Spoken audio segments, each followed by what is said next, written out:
Pag walang ulan, ganito sir.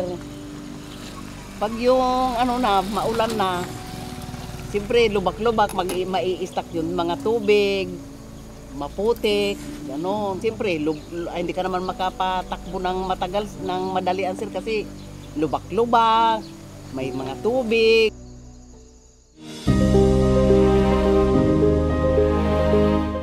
Ngayon, kahit may kasalubong ka, maganda na kasi siminto na sir. Malaki ang pinagbago ngayon sir nga na siminto. Kasi maganda na yung daan mo, dire-diretso na yung daan ano mo, takbo ng sasakyan. Malaki ang pinagkaiba kisa noong kisa sa ngayon.